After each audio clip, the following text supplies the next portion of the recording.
Sebelum saya kisahkan tentang kisah Adam, sebelumnya Allah Subhanahu wa ta'ala telah menciptakan makhluk pertama namanya Arsy.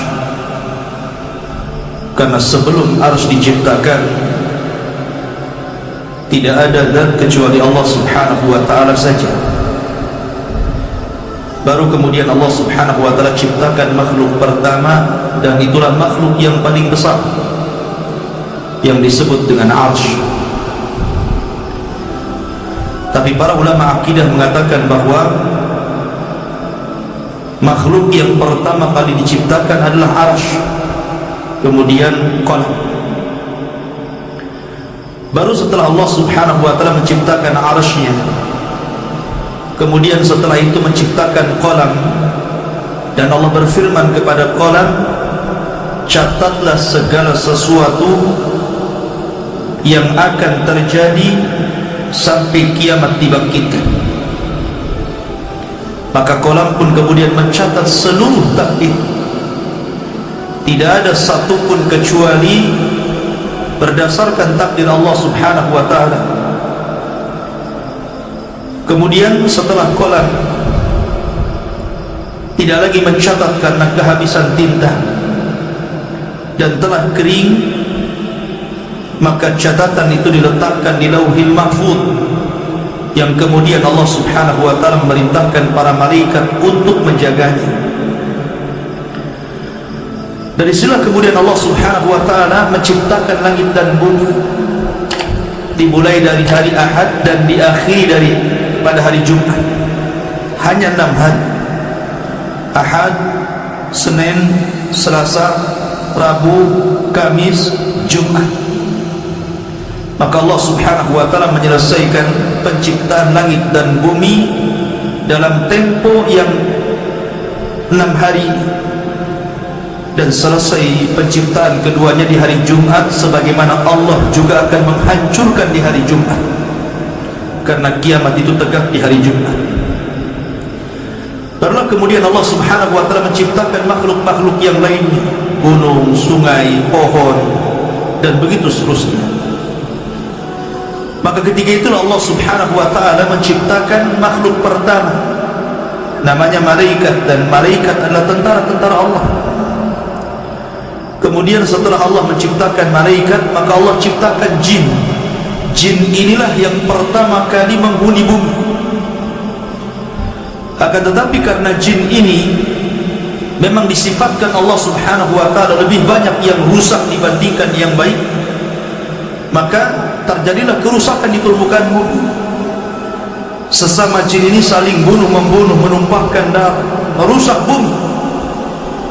Akhirnya kemudian Allah Subhanahu wa ta'ala pilih dari mereka yang paling saleh.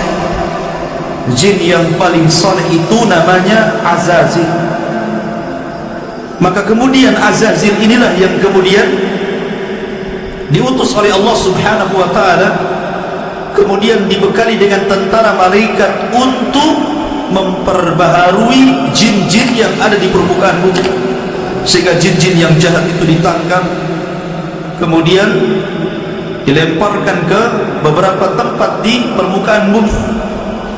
Sampailah kemudian bumi pun tenang karena dia berhasil menenangkan kaum muslimin.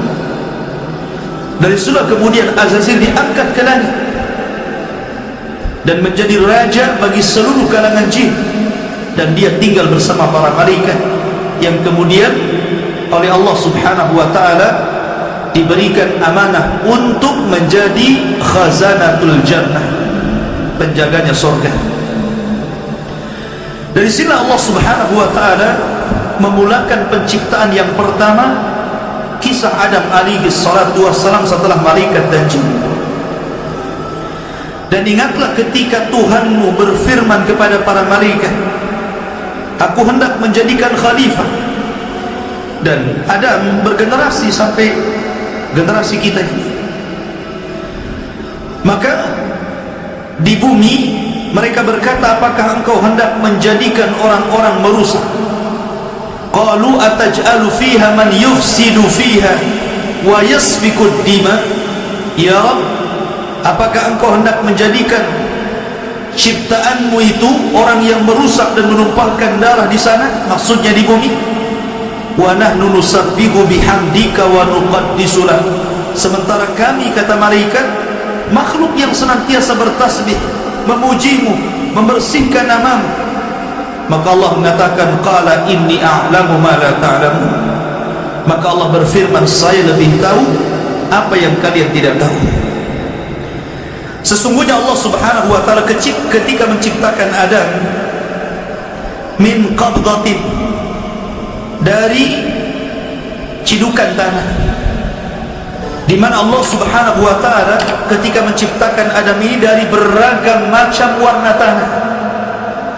Ada tanah yang berwarna putih, ada tanah yang berwarna merah, ada tanah yang berwarna hitam, dalam riwayat ada tanah yang berwarna kuning, dan ada yang bercampur di antara warna-warna ini. Dari sinilah kata para ulama, maka perbedaan warna-warna dari keturunan Adam alaihi salatu wassalam karena memang bahan baku Nabi Adam sendiri dari berbagai macam warna. Jadi kalau yang kulit hitam, ya dari tanah hitam. Kalau kulit putih, tanahnya putih. Kalau kulitnya kuning, tanahnya kuning. Artinya bahwa Allah subhanahu wa ta'ala menciptakan dari berbagai macam warna tanah, dan itulah menjadi keturunan Banu Adam. Kemudian di antara tanah yang diambil untuk menciptakan Adam itu ada yang al-khabith, ada jelek tanah. Wa tayyib, ada tanah yang baik. Was-sahlu, ada yang mudah diambil. Wal haznu, ada yang susah. Dan ada yang bercampur semuanya. Dari sini pula kemudian di antara turunan Adam ada yang jahat, ada yang baik, ada yang keras kepala, ada yang muda, ada yang lembut, begitu kan? Jadi semua ini prosesnya kembali kepada proses ketika Allah menciptakan Adam alaihi salatu wassalam. Di antara kisah pengambilan tanah itu, Allah subhanahu wa ta'ala pertama kali mengutus malaikat Jibril. Jadi Allah itu utus malaikat Jibril untuk mengambil tanah yang ada di bumi. Tapi bumi menolaknya dan berlindung kepada Allah subhanahu wa ta'ala dari Jibril agar dia jangan sampai mengambil tanah. Akhirnya Jibril pun tidak bisa dan kembali kepada Allah. Kemudian Allah subhanahu wa ta'ala mengutus Mikail. Sama bumi pun berlindung kepada Allah dari Mikail dan tidak diizinkan untuk mengambil tanahnya. Akhirnya Allah subhanahu wa ta'ala mengutus malakul maut, malaikat kematian. Ketika kemudian bumi berlindung kepada Allah subhanahu wa ta'ala, maka malaikat maut pun mengatakan, wa ana a'udzu billahi an arji. Sebagaimana engkau berlindung kepada Allah agar aku tidak mengambil tanahmu, maka aku pun berlindung kepada Allah, aku tidak akan kembali kepada Allah sampai ku ambil tanah. Akhirnya berhasil malaikat maut mengambil berbagai macam tanah yang disebutkan di atas, kemudian diangkat ke langit. Dari tanah ini kemudian akhirnya Allah subhanahu wa ta'ala menciptakan Adam. Allah mulai membentuk Adam alaihi salatu wassalam dengan sebaik-baik bentuk yang tidak sama dengan makhluk yang lainnya. Sesungguhnya Allah menciptakan manusia itu sebaik-baik bentuk. Lah ketika Allah subhanahu wa ta'ala mulai menciptakan Adam alaihi salatu wassalam, dibentuknya sedemikian rupa, maka Allah subhanahu wa ta'ala membiarkan Adam yang belum ada ruhnya itu. Ada yang mengatakan selama 40 tahun dibiarkan, artinya sampai betul-betul mengering. Lah dari sinilah kemudian ketika malaikat melihat Allah subhanahu wa ta'ala menciptakan makhluk yang gharib bagi mereka, aneh bagi mereka, di sinilah malaikat datang menghadap Allah dan mengatakan, ataj'alu fiha man yufsidu fiha wa yasfikud dima wa nahnu nusabbihu bihamdika wa nuqaddisu lak. Ya Rabb, apakah engkau akan mengulang 2 kali menciptakan makhluk yang akan merusak bumi, menumpahkan darah, sementara kami adalah makhluk yang terus bertasbih memuji kamu. Kenapa malaikat ngomong seperti itu? Karena malaikat punya pengalaman dengan bangsa jin. Sebelum Adam diciptakan, Allah menciptakan jin, dan jin itulah yang merusak bumi, yang menumpahkan darah sesama mereka, sehingga malaikat kemudian mentertibkan mereka. Karena malaikat punya pengalaman dengan jin, makanya dia kemudian datang menghadap Allah dan bertanya, "Ya Rabb, apakah engkau akan menciptakan makhluk lagi yang akan merusak dan menumpahkan darah?" Makanya Allah Subhanahu wa taala mengatakan, "Inni a'lamu ma la ta'lamu." Lah, saya ini yang menciptakan lebih tahu dibandingkan engkau. Barulah kemudian malaikat paham, dari turunan Adam ini ada yang menjadi para nabi dan rasul. Terkadang tingkatan mereka di atas para malaikat. Keluarlah para syuhada, keluarlah orang-orang saleh, keluarlah para siddiqun. Itulah kata-kata saya lebih paham dari apa yang kalian tidak tahu. Sementara iblis beda pula dia. Ketika Allah Subhanahu wa taala menciptakan Adam, baru berbentuk patung yang mengeras tadi, belum lagi ada ruh. Iblis ini bolak-balik, kemudian memegang-megang Adam, kadang masuk dari lubang telinga, keluar dari lubang hidung, masuk dari lubang hidung, keluar daripada lubang dubur. Begitulah dia masuk keluar. Kemudian dia mengatakan di hadapan malaikat, "La in sullitu la uhlikan." Kalau seandainya makhluk ini diserahkan kepadaku, ku hancurkan dia. Sampailah kepada waktu yang ditentukan, waktu yang menegangkan, ketika Allah hendak meniupkan ruh kepada Adam. Maka Allah Subhanahu wa taala memerintahkan para malaikatnya agar berkumpul. Bagaimana Allah Subhanahu wa taala akan membuat peristiwa baru tentang munculnya makhluk baru yang namanya Adam alaihi salatu wassalam. Mulailah kemudian Allah Subhanahu wa taala meniupkan ruh kepada Adam alaihi salatu wassalam. Baru saja ruh itu kemudian sampai di tenggorokan, maka Adam alaihi salatu wassalam tiba-tiba bersin. Maka malaikat mengatakan, "Qul alhamdulillah." Maka kemudian Adam pun diperintahkan mengucap alhamdulillah. Maka ketika Allah mendengar Adam memuji Allah, maka Allah pun berfirman, "Yarhamuka rabbuk." Rabbmu telah merahmatimu. Ma'asyiral muslimin yang dirahmati Allah Subhanahu wa taala. Kemudian ketika ruh terus masuk ke dalam jasad Adam alaihi salatu wassalam, dan mata pun sudah mulai melihat, rupanya Adam alaihi salatu wassalam berada di surga. Maka ketika Adam, subhanallah, ruhnya sempurna, dari setelah kemudian Adam langsung memakan buah surga, dan seluruh buah surga dihalalkan untuk dimakan kecuali satu, nanti kisahnya.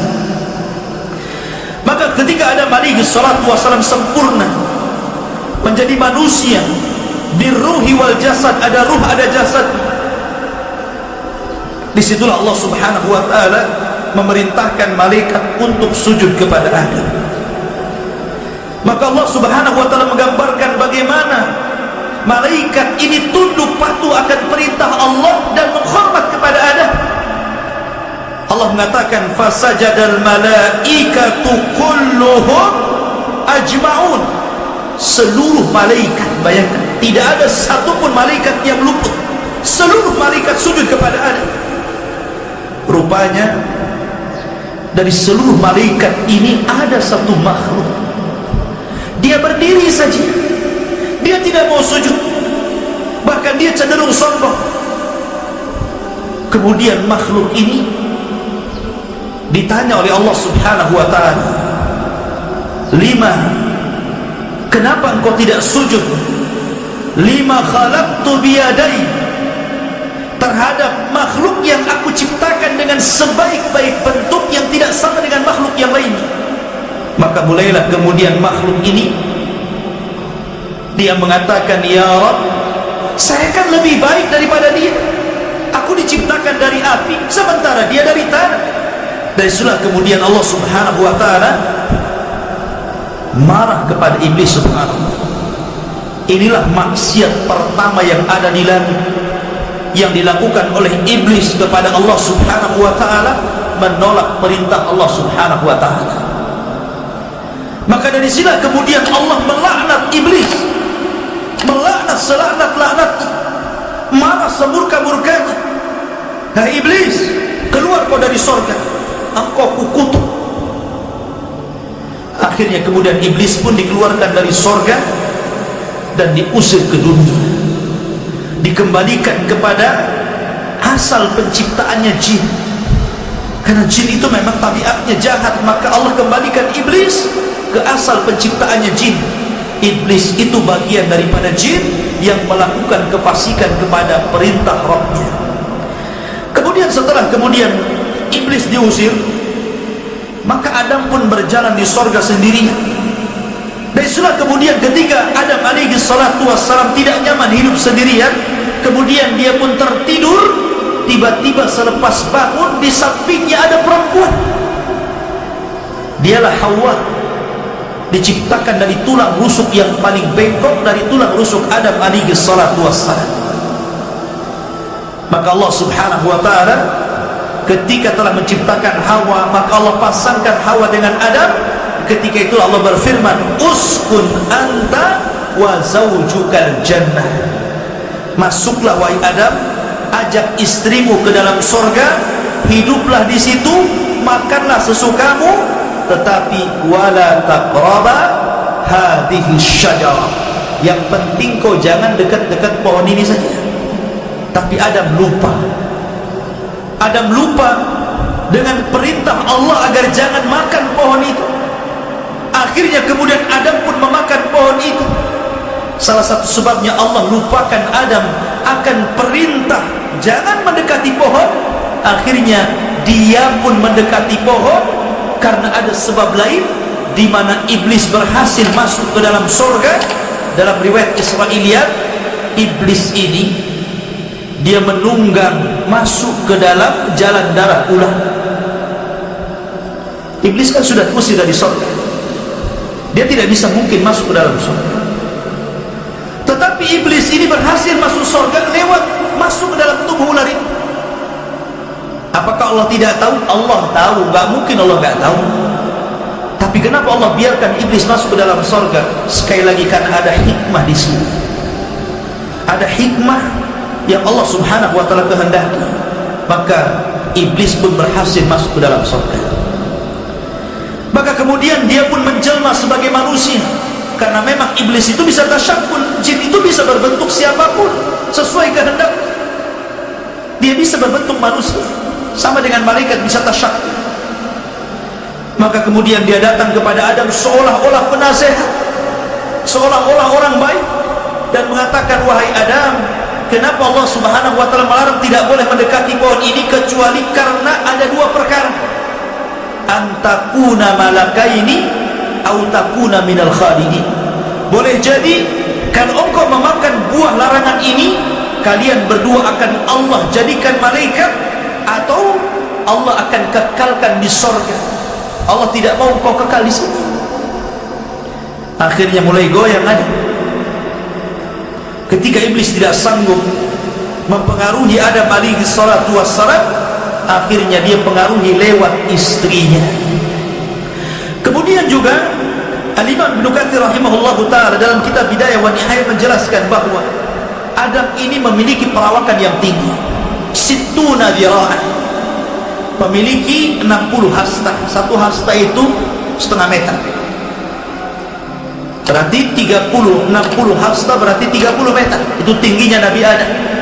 Kemudian lebarnya 7 hasta, berarti lebarnya itu 3,5 meter, tingginya 30 meter, dan memiliki usia yang panjang. Ketika Allah subhanahu wa ta'ala kemudian takdirkan bahwa Adam alaihi salatu wassalam memakan buah larangan, akhirnya kemudian Adam pun diusir oleh Allah dari surga. Qul nahbitu minha jami'ah, kami katakan keluar kalian semua. Hei Adam, hei Hawa, keluar kalian dari surga. Maka di sini 3 makhluk diusir, iblis, Adam, dan juga Hawa. mereka berjumpa di bumi. Ada yang mengatakan Adam diturunkan di India, sementara Hawa itu diturunkan di Mekah. Kemudian berjumpa di bukit Jabal Rahmah. Ada yang mengatakan Adam juga meninggal di India, ada yang mengatakan di Mekah, ada yang mengatakan di Syam. Allahu a'lam. Ya. Yang jelas kita tidak menetapkan yang tidak ditetapkan, hanya menukil beberapa kisah Israiliyah. Artinya bahwa Adam alaihi salatu wassalam kemudian diturunkan ke bumi. Maka akhirnya kemudian Adam alaihi salatu wassalam ketika sampai di bumi, Adam menangis sejadi-jadi. Ketika itu Jibril datang dan berusaha menghibur Adam, tapi Adam tetap menangis karena bukan karena sedih dia diturunkan dari bumi, tidak, tapi karena menyesal karena maksiat yang dilakukan kepada Allah Subhanahu wa taala, sehingga dia berdoa kepada Allah, Rabbana zalamna anfusana wa illam taghfir lana wa tarhamna lanakunanna minal khasirin. Ini doanya Nabi Adam. Tapi lihat iblis, ketika diusir dari surga, bukannya minta maaf, bukannya minta ampun kepada Allah, malah minta yang lain pula. Dia mengatakan, fa'andirni ila yaumi yub'atsun, ya Rabb, tangguhkan aku sampai hari kau bangkitkan, maka tangguhkan usiaku sampai kiamat dibangkitkan. Akhirnya Allah tangguhkan iblis. Makanya iblis itu satu-satunya jin yang tidak akan pernah mati. Ketika Adam sudah di bumi, Hawa sudah di bumi, dan Allah pertemukan keduanya, akhirnya kemudian diilhamkan untuk menutup aurat keduanya, maka disinilah permulaan permusuhan antara iblis dan Adam serta anak keturunannya.